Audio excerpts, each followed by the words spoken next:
welcome to Big Fish, Anna and Daddy and Elisha.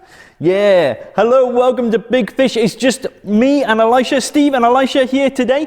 Becky is away, that's why we took a break last term, because of Becky giving birth to Essie. Is Essie your little sister? Yes. Do you want to tell anybody about, what do you want to tell them about Essie? And to tell Nanny. What do you want to tell Nanny about Essie? My toy called back. Your toy is called Muck, yeah, but what about Essie? Do you think Essie's really cute? Mm-hmm. Yeah, are you a good big brother? And you are my big grown-up. I'm your big grown-up, yes, I am. Well, welcome back to Big Fish. Sorry we weren't about last term, but we hope that you're going to join us this term and enjoy all the different things we've got for you. We've got a couple of new songs we're going to be doing this term. We've got a new theme that we'll tell you about in a little bit. And of course... There's a rubbish bottle there. The rubbish bottle, that's okay, don't you worry about it. And we'll sort it out afterwards. And we're going to have a story and a craft and a memory verse, and we're going to have a game to start off with. Are we going to play a game? Yes. Are we going to play Animal Karate? Can you help me with Animal Karate today? Yes, Pete. Pete left the bottle here. Yeah, I'll tell Pete. We'll tell Pete and we'll get him to move it on Sunday, okay? Don't you worry. Right, okay, so hopefully if you've been with us before, you know how Animal Karate works. But if you haven't, I'll explain. Yes. Pete put it in the bin. I'll tell Pete to put it in the bin. Yeah, that's okay. In my bin. In your bin. Okay, fine. Right, so can you help me with this? So what you need to do is in a minute I'm going to say Animal Karate Kids do your thing, and you need to choose between 3 animals. So the animals are this one right here. Can you do your arms like this? That's a sloth. That's a giraffe, yeah. And then the other option is this one right here. What's that one? This is a crocodile. That's a crocodile. And then this one like this by here, and you waddle about like that, and that's a... A penguin. That's a penguin, yeah. So you need to choose between one of those 3. The giraffe, the crocodile, or the penguin. Okay, so what we're going to do now... And that's right, you have that one. I've got my own one. Okay, so in a minute I'll say Animal Karate Kids do your thing. You choose one of those. Then I'll say Animal Karate Expert do your thing, and I will choose one. If I choose the same one as you, you're out. Just sit down for a minute. If you chose a different one, then you're still in and you can carry on. Yeah. That's not my laptop, that's the church laptop. But it's okay, we don't need that right now, because we're going to play the game, aren't we? You ready? Here we go. So, Animal Karate Kids, do your thing. Hi-ya! So, can you remember what animals can they choose between? They can choose between a giraffe. Or a Crocodile. or this one? A penguin. A penguin. So, choose which one it's going to be. And now, let me think. I'm going to focus on what you've chosen. And I'm going to be Animal Karate Expert, do your thing. Hi-ya! What have I chosen? A crocodile. I've chosen a crocodile. So if you had a crocodile, sit down, but don't worry, you'll be back in a minute. But if you chose a giraffe or a penguin, you're still in for round 2. So you ready? Here we go. Round 2. Animal Karate Kids, do your thing. Hi-ya! So choose between your giraffe, your crocodile, or your penguin. And now you've chosen. Okay. Let me see. What am I going to choose? I'm going to go Animal Karate Expert, do your thing. Hi-ya! I'm going to have a penguin this time. Penguin. So if you had a penguin, you're out. Just sit down. There's only one round to go. But if you chose a giraffe or a crocodile that time, you're still in for our last round. You're going to stick around for our last round? Okay, here we go. So, Animal Karate Kids, do your thing. Hi-ya! So choosing between a giraffe, a crocodile, or a penguin. And we're going to mix things up for our last round. We're going to get our little expert to choose. So, which one do you think? Animal Karate Expert, do your thing. Hi-ya! What are we going to choose? A giraffe, a crocodile, or a penguin?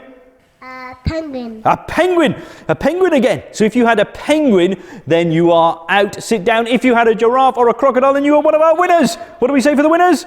Yay! Hooray! Fantastic. And let us know that you're one of our winners. And we'd love to hear messages from you in different things as well. And you message us, let us know what you've enjoyed, what you think we could do better, that kind of thing, and stuff like that. But now what we're going to do is we're going to do a new song.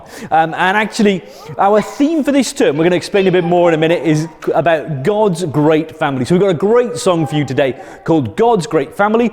Just try to follow the words as best you can, follow the actions as best you can. And we'll come back in a minute for, not Luke, because he's on a bit of a holiday at the moment, but for Humphrey, who's going to explain a bit more about our theme. So here's the song. Enjoy.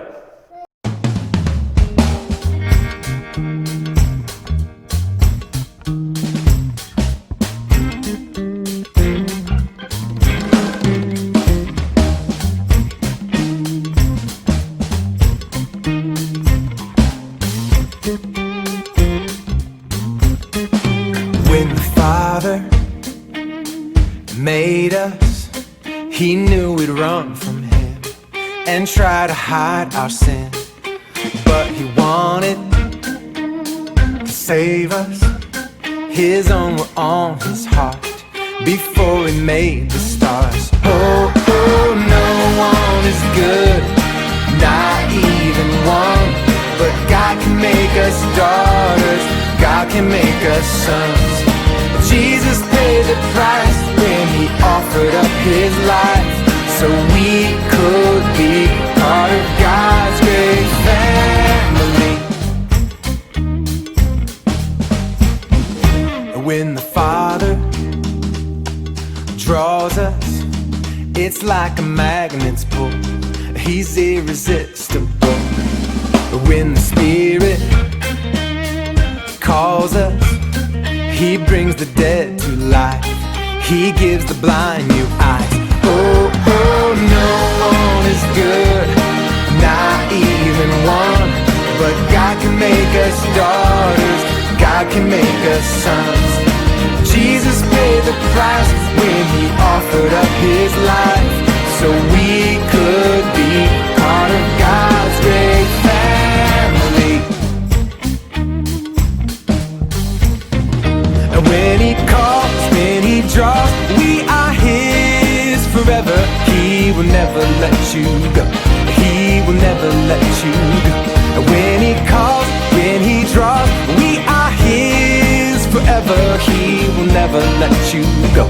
He will never let you go. Oh, oh, no one is good, not even one. But God can make us daughters, God can make us sons. Jesus paid the price when He offered up His life, so we could be part of God's great family.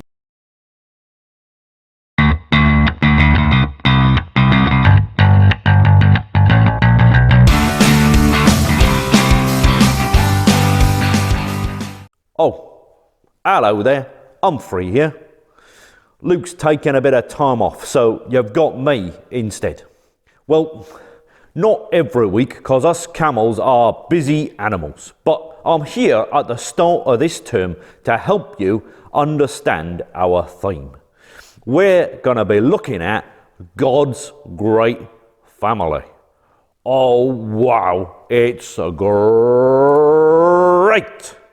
Oh, anybody can be part of God's great family. And hopefully you'll see that as we go through the different stories this term.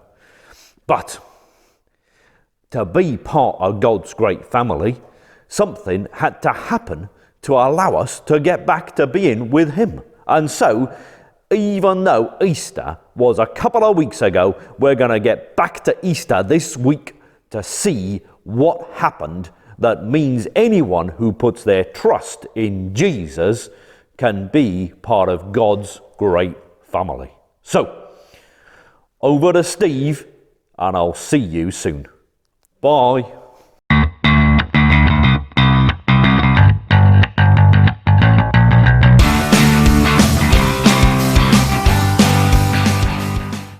Well, as Humphrey said, we've got a new theme for this term, and our theme is God's great family. And we're thinking a bit about how we can become part of God's family and what it means to be part of God's family. And so this week we're going to be going back a couple of weeks to Easter and remembering that, because actually Easter explains just how it's possible for us, even though we do things that are wrong, to be part of God's family. And we're going to look at a guy today who you might not expect God would want in His family. And we don't know for certain what happened to this guy, but there's a chance that he might well have been one of the first people to be invited into God's family on that Easter. But let's find out a bit more about him. I'm going to write up his name by here. Now, hopefully you've all seen this lettering before, but if you haven't, have a look at the yellow bits and you'll see his name start to appear. So his name was this by here.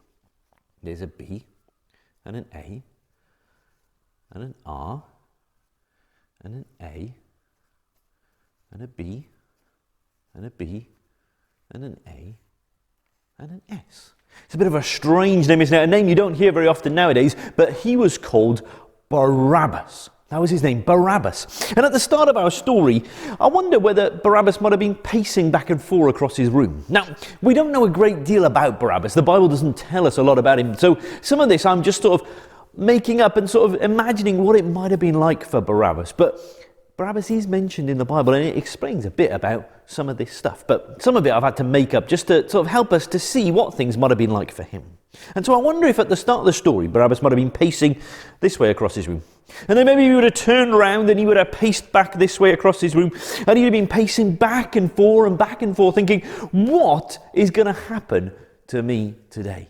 What is going to go on? Now let me explain what Barabbas' room was like. The walls were bare. It was probably quite cold. It would have been quite dark and dingy. The bed would have been hard. And actually there were, well, bars across the window and a great big lock across the door.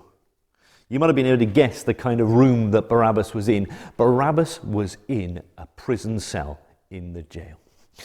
Barabbas had done things that were wrong. Let me paint up Barabbas by here and you can sort of see just what he was like. There we go. There's Barabbas by there behind the bars in the prison. Now, if you'd have been in Jerusalem, the city where this story takes place, a couple of weeks earlier, you might have seen signs, wanted signs for Barabbas the bandit. You see, Barabbas was famous for all of the wrong reasons. You see, Barabbas wasn't a very nice guy. He'd actually taken stuff that didn't belong to him. You see, he'd been involved in this by here. Hopefully you can see that by there. He was involved in stealing lots of different things. And it wasn't just that. You see, Barabbas had actually killed somebody. Barabbas had been involved in murder. Now, you're probably thinking, well, I've never met anyone quite as bad as Barabbas. But you know, the Bible says that actually we might not break the laws here, but all of us, no matter who we are, have broken God's laws. Because God is good and perfect, and God has laws to help us to know how to live and the way that we should do things to follow Him. And actually all of us have broken those laws. You know, you perhaps not stolen something, or hopefully you haven't murdered anybody, but you might have done this by here. You might have told lies. And God says that breaks His law. Or perhaps you've just been, well, a bit unkind. Perhaps you've done something unkind or said something unkind, that kind of thing. And that breaks God's laws as well. Or maybe you just disobeyed your mum or your dad or your teachers. You've just broken the rules. And actually God says all of those things are against His law. And actually all of us sometimes think things that are wrong, or say things that are wrong, or do things that are wrong, or just have wrong inside of us that causes us to turn away from God and try to do things our own way. And the Bible has a word for that. The Bible has a little word for it, and it calls it this by here. It calls it sin. And the Bible has a bit of a strange phrase in it that says, beware, your sin will find you out. It says that there are always consequences when we do things that are wrong. That actually God sees everything, and so there's a consequence for the wrong things we do. And Barabbas was finding that out, wasn't he? He was locked up in jail facing the consequences for the things that he'd done that were wrong. And he was probably thinking, what's going to happen to me? I'm stuck here in this prison cell with a Roman guard outside. Whatever's going to happen to me, it's not going to be good, is probably what Barabbas was thinking. But things didn't turn out quite how Barabbas expected that day. You see, he expected things to turn out really quite badly, and actually he was in for quite a surprise. You see, early that day, there had been some huge crowds of people heading into Jerusalem. Now, that probably wasn't that surprising, because it was the time of the festival, the Passover festival. And so there would have been lots and lots of people in Jerusalem. And there would have been lots of excited crowds of people in Jerusalem. But this crowd seemed more excited than they would normally have been. And Barabbas was perhaps looking out his window, perhaps trying to hear what was going on, wondering what was happening, why this big crowd was there. And I don't know, maybe as Barabbas tried to listen, he could hear there was someone speaking in the distance, but he couldn't hear what they were saying. But then he heard what the crowd said. The crowd went, "Barabbas! Barabbas!" What, thought Barabbas? They're calling my name, and they sound quite angry. What's going on? What's happening? He craned to listen even more carefully. He could hear someone speaking, but he couldn't make out any of the words. But he heard what the crowd said next. "Crucify him! Crucify him!" Oh no, thought Barabbas. That's not very nice. This crowd of people, I don't know them. What have I done to them? They're calling for me to be killed upon a cross. Oh no, it's really, really bad, thought Barabbas. What's going to happen? But you see, sometimes when we just hear part of something that's going on, we don't get the full picture. And things weren't quite how Barabbas thought they were. Things weren't turning out quite the way that Barabbas thought they were. You see, when the crowd were calling the second time, "Crucify him, crucify him," they weren't actually calling and talking about Barabbas at all. They were talking about someone else. They were talking about this person by here.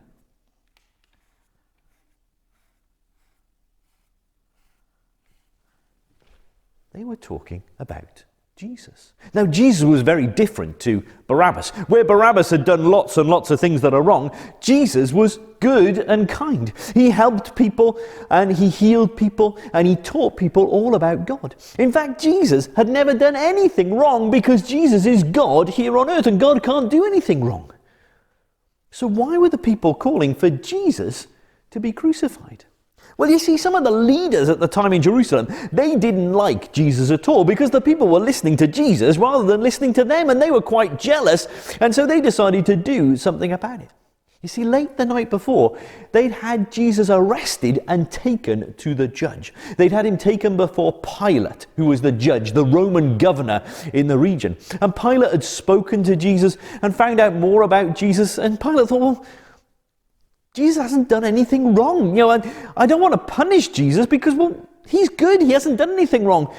But you see, Pilate had a problem.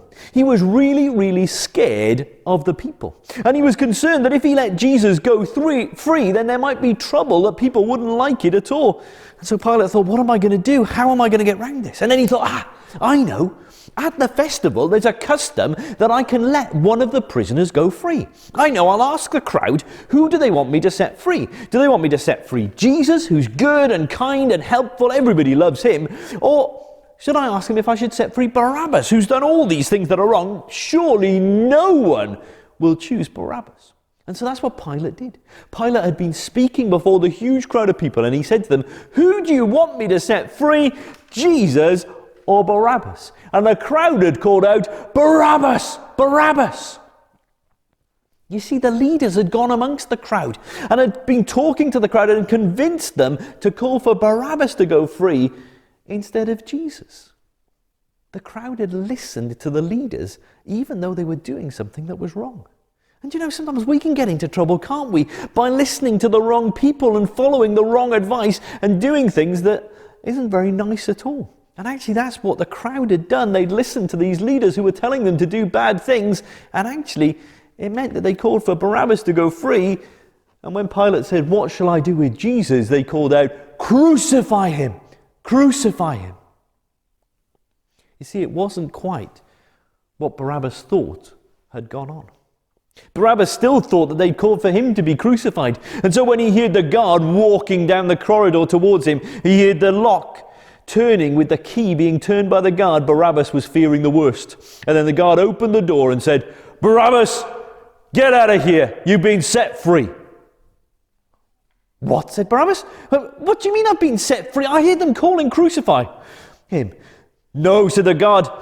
They chose you to go free instead of Jesus. Barabbas was now even more confused. He knew about Jesus. He knew Jesus was kind and helpful, that he helped people and he healed people and he told people about God. Why would the people call for Jesus to be crucified and him to be set free? Now, the Bible doesn't tell us what happened to Barabbas when he left prison. But I wonder whether Barabbas might have joined the crowd of people that now, instead of heading into the city of Jerusalem, were actually heading out of the city of Jerusalem, heading out away up to a hillside just outside the city. And this crowd of people now probably weren't all shouting and cheering and happy. In fact, lots of the crowd would have been very, very sad, because actually out on that hillside, they knew what was going to happen. You see, out on that hillside were going to be placed that day not one, not two, but 3 crosses. 3 men were going to be killed on crosses that day. On the outer crosses were 2 criminals who had done things that are wrong. I don't know, maybe Barabbas had seen them in the prison. Maybe Barabbas knew what they were like. Perhaps Barabbas looked at them and thought, yeah, they deserve to be up there. I know them. They're bad guys. They've done things that are wrong. But on the cross in the middle was Jesus. Jesus, God here on earth, who had never done anything wrong, being punished in the place of Barabbas. Now, I don't know whether Barabbas went out to that hillside that day, but if he did, he'd have been the first person in history who was able to look at Jesus and be able to say something amazing. You see, Barabbas knew that he should have been on that cross, that he should have been facing the punishment, the consequence for the things that he'd done that are wrong, but instead he'd been set free, and Jesus was facing those punishments instead for him. Barabbas, if he was there that day, would have been able to look up at Jesus and say this by here.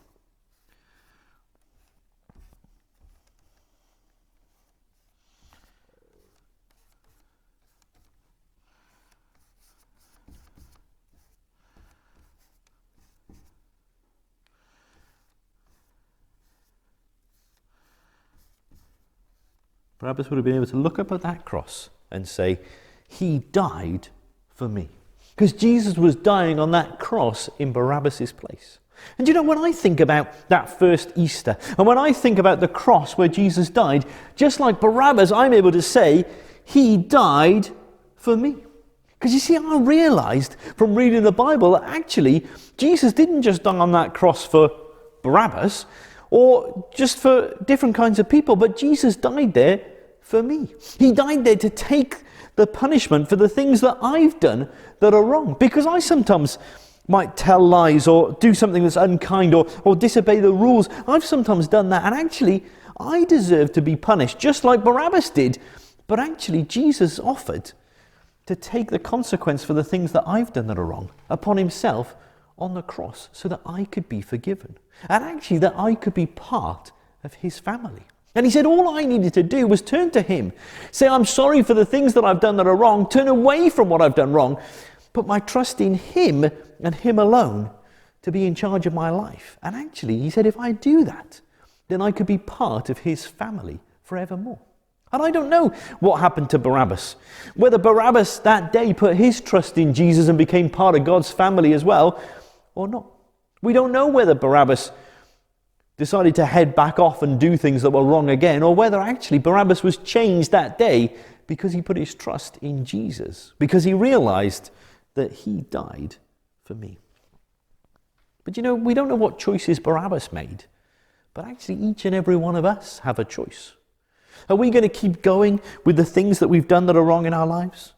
Or are we going to turn, say we're sorry, put our trust in Jesus, and become part of his family, and be able to say, just like I can and just like Barabbas could, that he died for me?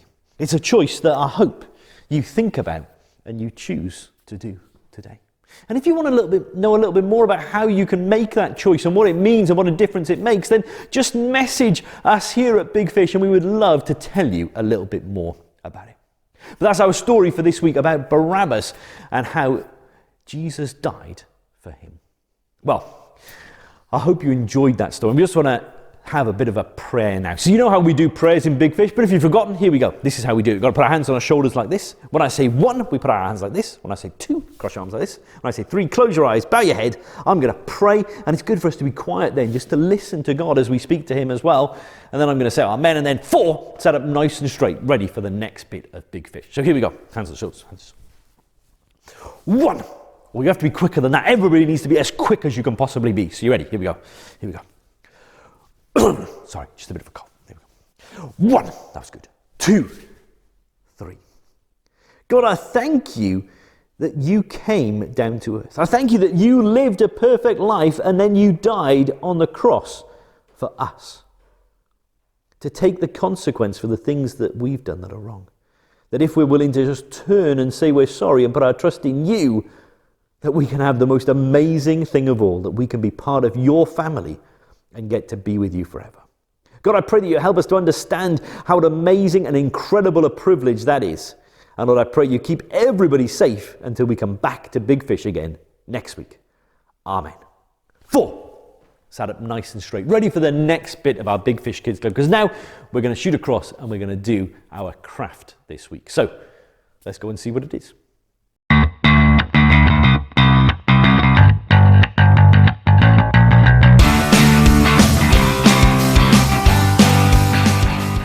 Well, I hope you enjoyed that story just as much as I enjoyed telling it. And it was fantastic, wasn't it, how things changed for Barabbas. And actually things weren't quite how he expected. Now, before we get on to our craft this week, don't cut up the paper yet.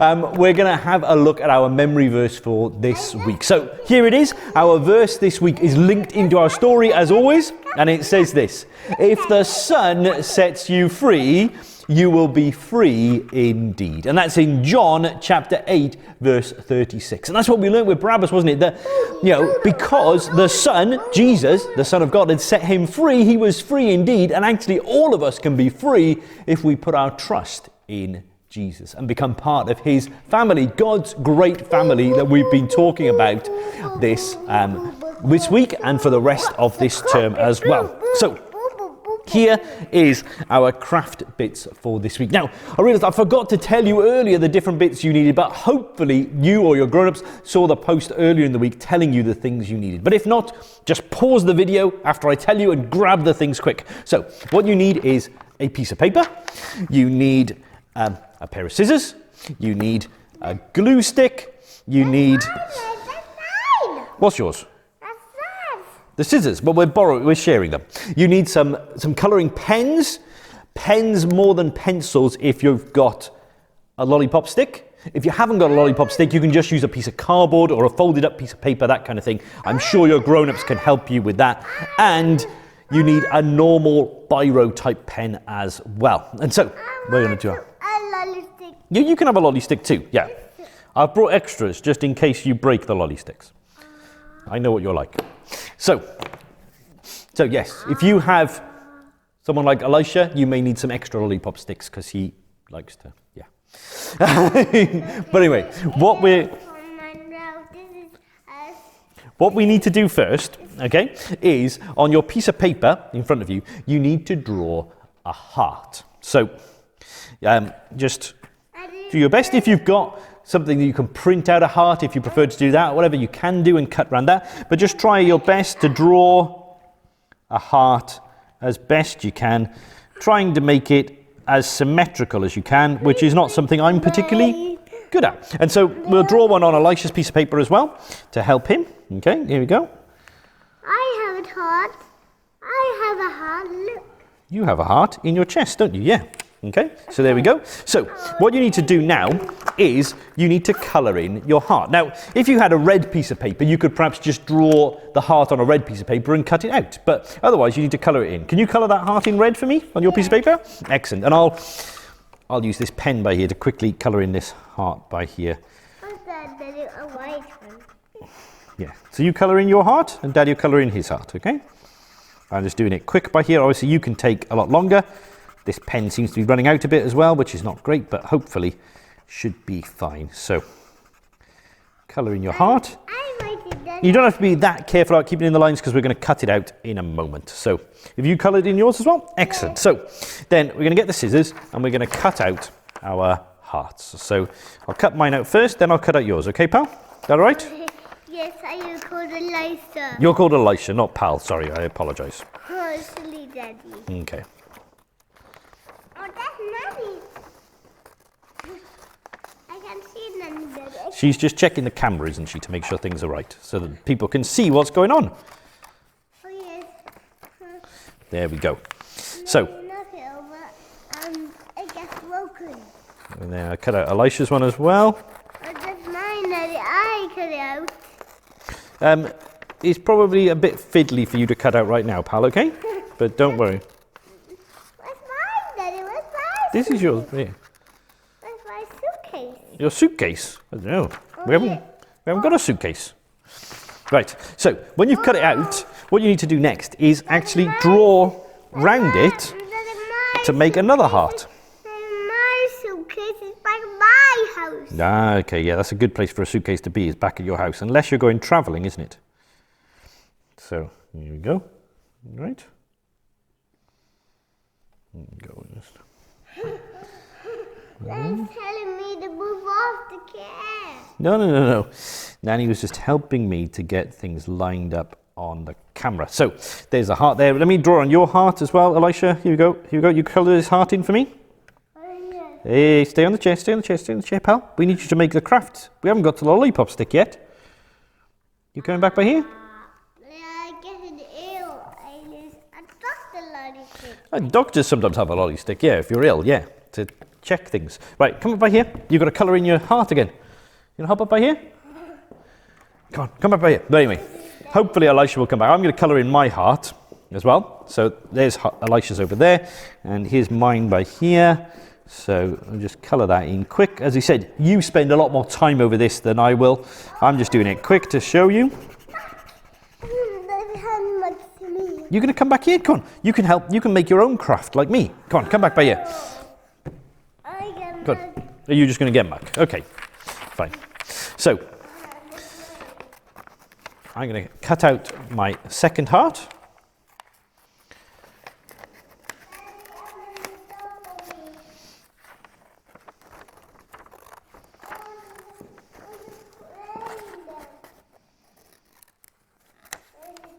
Right, and then hopefully you've got your two hearts, and what you need to do with your pen, just on your hearts, write Jesus. So here we go, I'll just write it on by here now. Because we're doing this craft to show how much Jesus loved us and that he's set us free, just like the verse was saying, and just like we saw with Barabbas as well. So then, if you use your piece of paper, you can put your lollipop stick on there, and then it means when you're colouring in your lollipop stick, if you go off the edges, it doesn't matter too much because it'll be on the paper. So we'll put that by there, and we'll just start to colour this in. I've just chosen an orange and a blue because I thought they would look nice, bright colours, but also they're light enough that we can write something on our lollipop stick as well. So there's our thing there. It's a nice simple craft this week, hopefully, but hopefully one that you'll enjoy as well. So there's our orange side. On my other side, I'm just going to do blue. So I'll just colour this in by there, see how we go.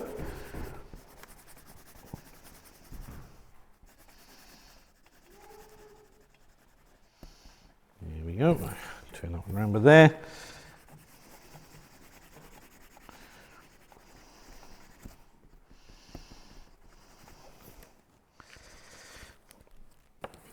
And so, on our lollipop stick then, we're just going to write, set me free. But we're going to do it on two different sides. So on the first side, we're going to write, set me. So, just by there, right.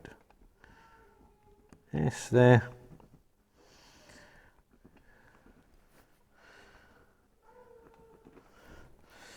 Set. So this is why we've got the normal pen as well, just because it's easier to write, because you need it quite thin, whereas my felt tip pens would be quite thick and chunky and so a bit too big. So, there we go, set me.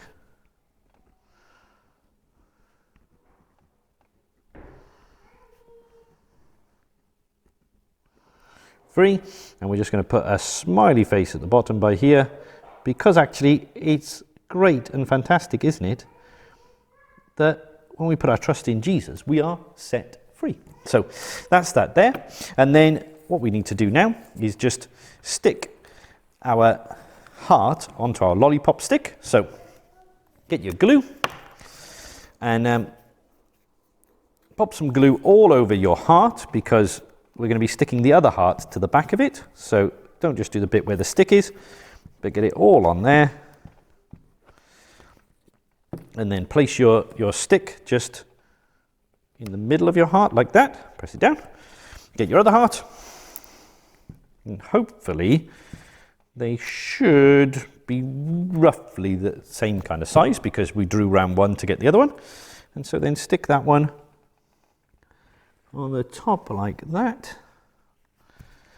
And hopefully it should stick to the other bits of it. You can do it much more tidier than me. I'm just doing it quickly to show you. And hopefully then you've got your stick that says, Jesus set me free. To help us to remember how when we put our trust in him, he sets us free. Just like our verse says. What was it again? If the Son sets you free, you will be free indeed. John chapter 8, verse 36. Well, just a very quick craft, but hopefully something that will help to remind you all about our story this week, and actually how Jesus sets us free so that we can become part of his family when we put our trust in him. Well, I hope you enjoyed Big Fish this week. As always, we're going to have our worksheet going up on our Facebook page tomorrow, but it'll also be in the comment, in the link, in the description of the video below here on YouTube, if you're watching it on YouTube. But as well as that, then we're going to have our story recap going up on Sunday, and we're going to have our memory verse recap going up on Monday. We're going to post a story from one of our friends during the week, next week, and that kind of thing. Look out on our Facebook page. There'll be posts almost every day for different things going on, and we'll be telling you about what craft things you need for next week and that kind of thing as well, as we go through the week. But hopefully you've enjoyed it, and as I said, send us some pictures of your craft, pictures of you doing the songs, the stories, that kind of thing, enjoying all the different bits and pieces, and we hope that you've enjoyed this week. So all we need to do now is say goodbye. Are you going to say goodbye to everybody? Bye-bye. And we'll see you next week. Bye.